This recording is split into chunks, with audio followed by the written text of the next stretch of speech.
সংখ্যানুপাতিক নির্বাচন এখন বাংলাদেশের হট টপিক। এইটা বিএনপি ছাড়া সব দলই চায়, বিএনপি চায় না।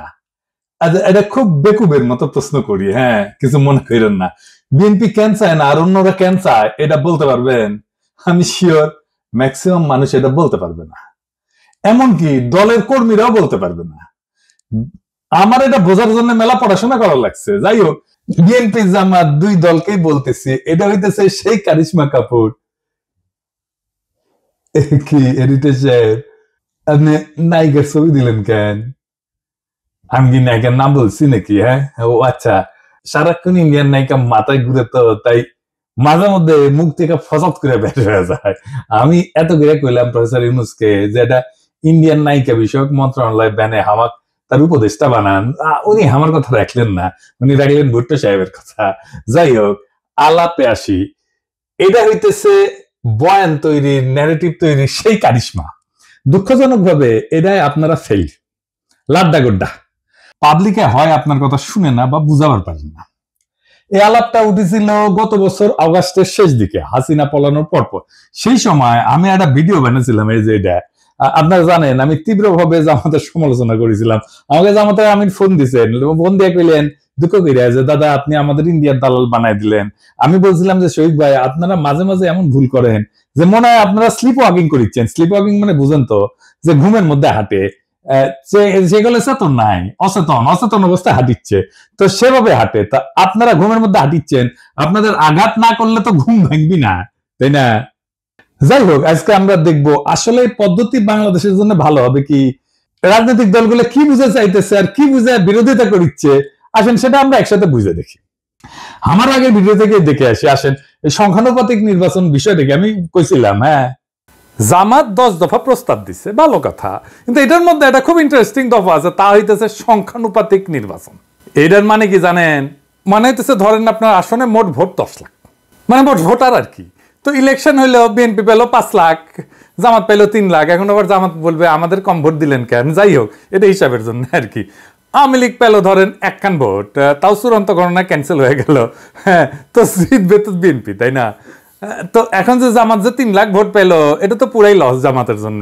সে বলতেছে না, 300 আসনে যত ভোট পড়বে সেই ভোট, মোট ভোটের যত শতাংশ, 300 আসনের তত শতাংশ সিট তারে দিতে হবে।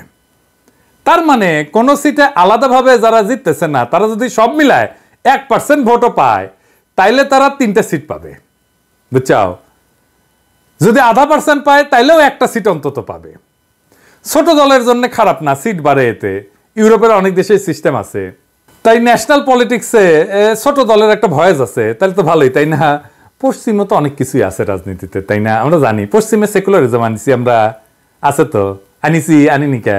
পশ্চিমে LGBTQ রাইটস এর ইস্যু আছে, আমাদের দেশের লোকেরা মেনে নিবে? পশ্চিমে মদ খাওয়া, জুয়া, ক্যাসিনো মেনে নিবে? আমাদের দেশে মেনে নিবে না। তার মানে পশ্চিমে আছে, এটা কোনো সাফাই হইতে পারে না। হ্যাঁ, ছোট দলের জন্য এটা ভালো। তা জামাত কি ছোট দল নাকি? মনে করিছে যে চিরজীবন সে ছোট দল থাকবে। ওই যে আছে না সেকেন্ড ডিভিশনে খেলা, ওই চিরজীবন সেকেন্ড ডিভিশনে খেলবি জামাত।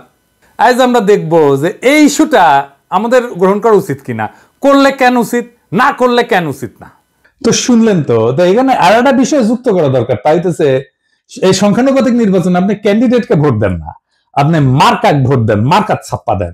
ক্যান্ডিডেট যায় কইতো আমাক ভোট দিলে আমি আপনার ব্রিজ ভেঙে দেবো, টুকু আমি আমাক ভোট দিলে আমি আপনার ব্রিজ বেনে দেবো, এটা কবে না, কবে আমার দল ক্ষমতাতে আসলে ব্রিজ ভেঙে দিবি, টুকু ব্রিজ বেনে দিবি, বুঝাও? তো এখন এই পদ্ধতি কেন দলগুলা চায় আমি কোনো অনুমান করব না, আমি ওনাদের দলীয় ডকুমেন্ট থেকে দেখাই দিব। আমি সব দলেরটা দেখাইতেছি না, আমি জামাতেরটা দেখাই, কারণ জামাতি এই সংখ্যানুপাতিক নির্বাচন চাওয়া সবচেয়ে বড় দল। তারা কি বলে এই দাবির পক্ষে আর্গুমেন্ট হিসেবে? আসেন সেটা একটু বুঝে দেখি। জামাতের সাবেক আমির গোলাম আজম সাহেব এই বইটা লেখেন 2005 সালে, সংখ্যানুপাতিক নির্বাচন নিয়ে। এখানে জামাতের সব আর্গুমেন্ট লেখা আছে। এছাড়াও আরো কিছু ইন্টারেস্টিং কথা আছে, পড়তে পড়তে পাইলাম, সেগুলো নোকতা দিয়ে রাখবো, আর সম্ভব হলে আলাপ করব। ওনারা পটভূমিতে 3 নাম্বার প্যারাত লিখেছেন, এডিটর সাহেব দেখান, সিপি ভিউ চাইছে, এটা ওনারা আনন্দে পারলে নৃত্য করেন। সিপি ভিউ চাইছে, কথা কইছে আনন্দের আর সীমা নাই। হ্যাঁ, আরে সিপি ভিউ চাইলে তো এটা আপনাদের জন্য হারাম হওয়া উচিত। তা না, ওনার প্রগতিশীল কুরকুরানি উঠেছে, সিপিবি চাইছে, ওনারা লাভ দিয়ে উঠেছে। তারপর কইতেছে এরশাদও কইছে, সিপিবি এরশাদ কইছে, এরশাদ আর সিপিবি এই দুইটার চাইতে বড় ইন্ডিয়ান মাল বাংলাদেশে আছে নাই। তো এরশাদ আর সিপিবি একসাথে যেটা চায়, এটা যে ইন্ডিয়ার পলিসি, এটা বুঝেন না।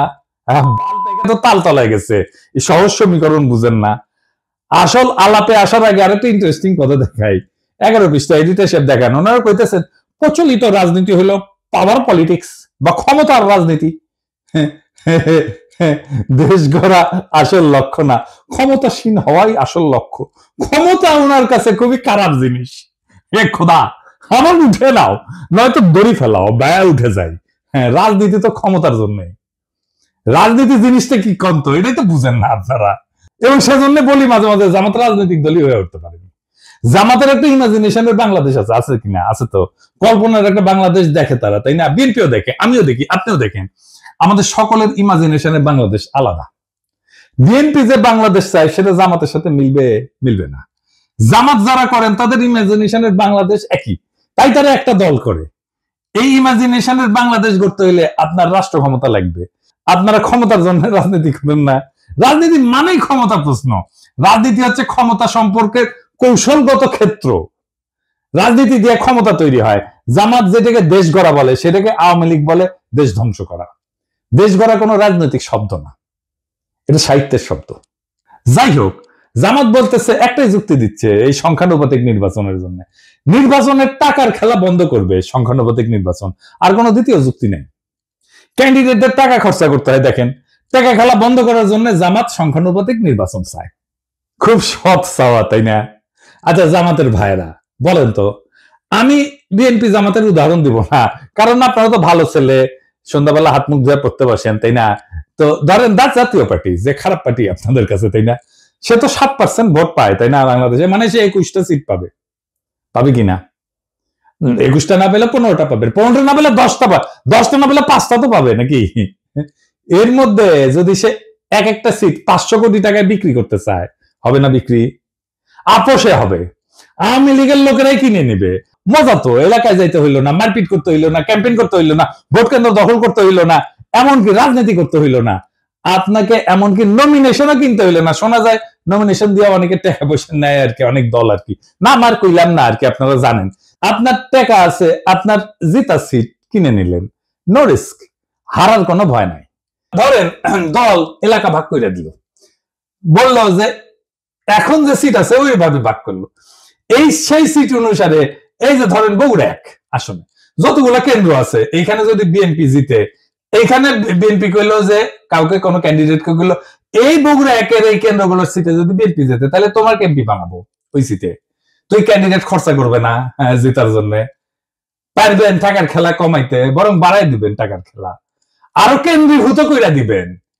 কারণ ওই পাবলিককে জনগণ ভোট দেবে না, ওই পাবলিককে সিলেক্ট করবে দলের নেতা। আর কি সমস্যা আছে? বাংলাদেশের প্রধান রাজনৈতিক দলগুলোতে তো আভ্যন্তরীণ গণতন্ত্র প্রায় অনুপস্থিত, নেতৃত্ব অত্যন্ত কেন্দ্রীভূত। এই পদ্ধতিতে, সংখ্যানুপাতিক পদ্ধতিতে দলীয় তালিকা তৈরি হবে কেন্দ্রীয় নেতৃত্বের মাধ্যমে। এটা স্থানীয় জনপ্রতিনিধিত্বকে দুর্বল করে দিবে। দলীয় নেতৃত্ব ক্ষমতা আরো কেন্দ্রীভূত করবে এবং স্থানীয় পর্যায়ে জবাবদিহিতা কমবে। দলের শীর্ষ নেতৃত্বই নির্ধারণ করবে কে সংসদে যাবে। ভোটারদের প্রত্যক্ষ ভোটের ক্ষমতা কমে যাবে। মানে এখন তো জনপ্রিয় নেতা হলে তার জেতার চান্স থাকে, তাই না? মানুষের কাছে ভালো হইতে হয়, সেটা কোনো দরকারই পড়বে না। দেখেন, আমরা অনেকে মনে করি রাজনীতি মানে হচ্ছে নির্বাচন, আইন, সংসদ, এই সমস্ত কিছু। কিন্তু রাষ্ট্রবিজ্ঞানী মোস্তাক আহমেদ একটা খুব সোজা কথা বলেন। উনি বলেন যে রাজনীতি আসলে একটা অদৃশ্য বোঝাপড়া। সেটাতে ঠিক হয় কে ক্ষমতায় থাকবে, কে টাকা খাবে, কে নিরাপদে থাকবে। এই বোঝাপড়াকেই বলা হয় পলিটিক্যাল সেটেলমেন্ট, বা বাংলায় বলে রাজনৈতিক বন্দোবস্ত। এই রাজনৈতিক বন্দোবস্ত ছাত্ররা ভাঙতে চাইছিল, আর সেটাকেই তারা বলছিল নতুন রাজনৈতিক বন্দোবস্ত। বুঝিছাও? তো এই বন্দোবস্ত লিখিত না, কিন্তু খুব বাস্তব। বড় বড় রাজনৈতিক দল, আমলা, ব্যবসায়ী গোষ্ঠী, পুলিশ, বিচারক, এলিট সবাই এটা অলিখিত চুক্তিতে থাকে। আমি একটু বুঝাই বলি। ধরেন রাস্তার ট্র্যাকে চাঁদাবাজি, হাটের ইজারা, ছিনতাই, মাস্তানি, ঠিকাদারি, বালু মাহাল, এই সমস্ত জিনিস আছে না, যেটি থেকে টাকা পয়সা আসে, এটা একটা ইকোনমি আছে। কে তুলবে টাকা, কে নিবে, পুলিশ কত পাবে, রাজনৈতিক নেতা কত পাবে, তৃণমূলের মাস্তান কত পাবে, মন্ত্রী কত পাবে, হাসিনা কত পাবে, এই সবকিছু সেটেলড সেই অলিখিত চুক্তি দিয়া। এটি রাজনৈতিক বন্দোবস্ত। এই বন্দোবস্তের পার্ট এমপি। সে খরচা করে, মাস্তান পালে, কর্মী পালে, পুলিশের সাথে যোগাযোগ রাখে, উকিলের সাথে যোগাযোগ রাখে, স্থানীয় মাফিয়ার উপরে, আন্ডারওয়ার্ল্ডের উপরে নিয়ন্ত্রণ রাখে। এইভাবে এই বন্দোবস্ত টিকে থাকে। হাসিনা চলে যাওয়ার পরে অপরাধ বাড়ছে কেন? কারণ এই আন্ডারওয়ার্ল্ডের উপরে যাদের কার্যকর নিয়ন্ত্রণ ছিল তারা নাই হয়ে গেছে। এখন কেউ সেইভাবে কন্ট্রোল করে না, তাই এরা নিয়ন্ত্রণহীনভাবে যা খুশি করতেছে। এইটা ল অ্যান্ড অর্ডারের বিষয় না, এটা সেই অলিখিত চুক্তি ভেঙে যাওয়ার পরিণতি।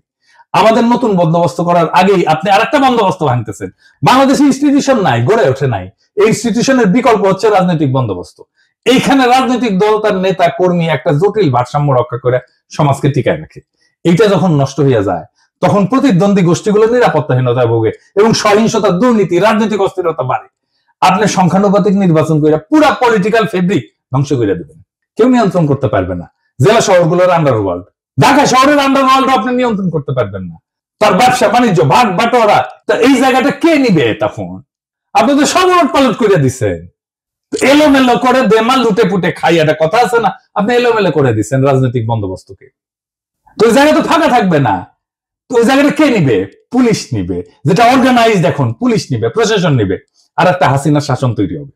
পুরা সমাজ, রাষ্ট্র রাজনৈতিক দলের নিয়ন্ত্রণের বাইরে চলে যাবে। যে দেশে ইনস্টিটিউশন গড়ে ওঠে নাই সেই দেশের রাজনৈতিক বন্দোবস্তই হলো সমাজকে টিকায় রাখার বিকল্প ব্যবস্থা। আর আপনি সেই ব্যবস্থাটিকে ভেঙ্গা সংখ্যানুপাতিক নির্বাচন নামের গুগলি মারলে রাষ্ট্র গড়ায় পড়বে গ্যাংয়ের হাতে, পুলিশের হাতে, প্রশাসনের হাতে, স্থানীয় মাফিয়ার হাতে। আফগানিস্তানে হয়েছিল না, তালেবান আসার আগে এক এক এলাকায় এক এক ওয়ারলর্ড শাসন করতো, একই জিনিস হবে বাংলাদেশে। আপনি এই কাজটা করতে যাইতেছেন। পুলিশ আর প্রশাসন শক্তিশালী হয়ে উঠবে, দারুণ। এই সংখ্যানুপাতিক নির্বাচন আঞ্চলিকতা বাড়ায় দেবে। আমি অন্য দেশের উদাহরণ দেব না, বেলজিয়ামের উদাহরণ দেব। এই বেলজিয়াম একটা দেশ হিসাবে থাকে কিনা দেখেন। কি হয়েছে বেলজিয়ামে? আসেন আলাপ করতেছি। বেলজিয়াম তো একটাই দেশ, তাই না? কিন্তু এর ভেতরে আছে দুইটা বড় জাতিগত ভাষাগত গোষ্ঠী। একটা হচ্ছে ফ্লেমিশ, ওলদান্স ভাষায় কথা বলে, থাকে দেশের উত্তর অংশে, তার নাম হচ্ছে ফ্লান্ডার্স। আর দুই নাম্বার হচ্ছে ওয়ালুন, ফরাসি ভাষায় কথা বলে, থাকে দেশের দক্ষিণ অংশে, নাম হচ্ছে ওয়ালোনিয়া। এরা কিন্তু আলাদা ভাষায় কথা বলে, আলাদা স্কুলে পড়ে, আলাদা গণমাধ্যম আছে তাদের জন্য, এমনকি আলাদা রাজনীতি করে, দল আলাদা এই দুই গ্রুপের। এবং এই বেলজিয়ামে সংখ্যানুপাতিক ভোট আছে। এই পিয়ার সিস্টেমে ভোট যতই ছোট হোক, আলাদা পরিচয়ের দল সংসদে ঢুকে পড়ে। এর ফলে বেলজিয়ামে গড়ে উঠছে শুধু ফ্লেমিশ স্বার্থ নিয়ে কাজ করে এমন দল, যেমন এনভিএ। শুধু ওয়ালুন শব্দ নিয়ে কাজ করে এমন দল, যেমন পিএস, পার্টি সোশ্যালিস্ট। এরা কিন্তু জাতীয় স্বার্থ দেখে না, কেবল নিজেদের অঞ্চলের স্বার্থ দেখে। ফলে সার্বজনীন রাজনীতি আর হয় না, হয় আঞ্চলিক স্বার্থের জন্য রাজনীতি। এর ফলাফল কি? সরকার গঠন করতে পারে না। ফ্লেমিশ আর ওয়ালুন এদের মতানৈক্য চূড়ান্ত। এই যে দেখতেছেন না, এখন প্রফেসর ইউনূসের সরকার ঐক্যমত করতে পারতেছে না, দেখতেছেন না, জুলাই সনদ করতে পারতেছে না, মতানৈক্যের জন্য। একই রকম বেলজিয়ামের জাতীয় পরিচয় দুর্বল হয়, সবাই নিজেকে ওয়ালুন বা ফ্লেমিশ ভাবে, বেলজিয়ান ভাবে না। ভাষা, শিক্ষা, অর্থনীতি সব আলাদা হয়ে গেছে। স্কুলে আলাদা পাঠ্যক্রম, আলাদা মিডিয়া, এমনকি আলাদা ট্যাক্স এবং প্রশাসন চলতেছে অঞ্চল ভিত্তিক। যেহেতু একক সংখ্যাগরিষ্ঠতা পায় না, সরকার গঠন হয় না। 1 বছরের বেশি সময় সরকার গঠন হয়নি, এরকম এক্সাম্পল আছে। এই রাষ্ট্র টিকবে না। এবার আরো মারাত্মক উদাহরণ দিই ইসরায়েলের। ইসরায়েল যে আগ্রাসী রাষ্ট্র হয়ে উঠছে, এটা সংখ্যানুপাতিক নির্বাচনের জন্য। কিভাবে? ইসরায়েল এখন একটা রাষ্ট্র না, একটা চরমপন্থী যুদ্ধযন্ত্র। আর এই রূপান্তরের বীজ পোতা আছে তাদের এই সংখ্যানুপাতিক নির্বাচনের ব্যবস্থায়। তো এইখানে প্রায় 3% মতো ভোট পেলে সংসদে ঢুকে যায় যে কেউ। এই ফাঁক গলে ক্ষমতার মঞ্চে উঠে আসছে একঝাঁক ধর্মীয় হুলিগান, যারা গণতন্ত্র না, ধর্মীয় শাসন এবং জাতিগত নিধন চায়, ফিলিস্তিনের ধ্বংস চায়, গাজার ধ্বংস চায়। কারা এই হুলিগান? যেমন SHAS, এরা নারী অধিকারের প্রকাশ্য শত্রু, সিভিল ম্যারেজের প্রকাশ্য শত্রু। তারপরে আরেকটা আছে UTZ, এরা নারীদের ভোটের শত্রু, আধুনিক শিক্ষার শত্রু, এমনকি রাষ্ট্রীয় আইনকে অস্বীকার করে। আরেকটা আছে ওরজেমা ইহুদিক, আরবদের নাগরিকত্ব বাতিল করে দিতে বলে, গাজায় গণহত্যায় উস্কায় দেয়। এদেরকে ইহুদি তালেবান বলা হয়। এরা 5 থেকে 6% ভোট পায়, কিন্তু মন্ত্রিসভায় তারা নীতি নির্ধারক। তাদের জন্য সরকার গঠিত হয়, কারণ কেউ সংখ্যাগরিষ্ঠতা পায় না এবং এরা এই সাপোর্টটা দেয় এবং সরকারের নীতি জিম্মি হয়ে যায় এদের কাছে। ইসরায়েলে কোনো দল একক সংখ্যাগরিষ্ঠতা পায় না, সরকার গঠনের জন্য এই হুলিগানদের সমর্থন লাগে। তারা চুক্তি করে শর্ত দেয় যে আমাদের দাবি যদি না মানো তাহলে সরকার ফেলায় দেব। নেতানিয়াহু বাধ্য, তাকে বিচার বিভাগ ভেঙে দিতে হয়েছে এদেরকে সন্তুষ্ট করার জন্য। এই বিচার সংস্কার ইস্যুতে 2023 সালে ইসরায়েল জুড়ে ইতিহাসের সবচেয়ে বড় গণবিক্ষোভ হয়েছে। এই এদেরই নেতা এই বেন গাভির আল-আকসায় যায় বলছে আরবদের সরাও, এটা আমাদের। এটার ফলে কিন্তু হামাস রকেট ছড়ে, তারপরে যুদ্ধ শুরু হয়, বুঝেছেন?